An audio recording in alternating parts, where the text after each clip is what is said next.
fascist হাসিনার নির্যাতনের নিপীড়নের শিকার হয়ে বাংলাদেশ জাতীয় দলকে নিষিদ্ধ করার জন্য আমাদের নেত্রী বেগম খালেদা জিয়াকে ষড়যন্ত্র মামলায়, মিথ্যে মামলায় দীর্ঘদিন অন্ধকার কুটিরে বন্দী রেখে এবং বিনা চিকিৎসায় রেখে একটি 78 বছর বয়স্ক মহিলাকে এই পৃথিবী থেকে তাকে তিনি যখন চলে যান চেষ্টা করেছিলেন, কিন্তু আল্লাহর মায়ের আক্কেলে বাহির আজকে 5ই আগস্টে ছাত্র বৈষম্য আন্দোলনের মাধ্যমে ফ্যাসিস্ট হাসিনা, যে হাসিনা দীর্ঘ 17 বছর বিএনপি সহ সাধারণ মানুষের উপর নির্যাতন, গুম, জুলুম, যখন জাতীয় দল ভোট ও ভাতের অধিকার নিয়ে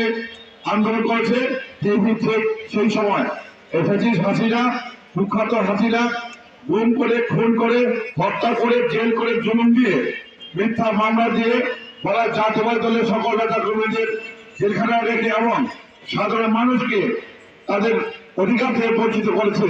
সেই হাসিনা আজকে কি হচ্ছে, আমাদের দেশে আমাদের ম্যাডাম খালেদা জিয়া গণতন্ত্রের মাতা, উনি বাংলাদেশে আসেন, কিন্তু এই ফ্যাসিস্ট হাসিনা, যে কুখ্যাত হাসিনা, খুনি হাসিনা, উনি কি করেছে, চলে গেছে এই দেশ ছেড়ে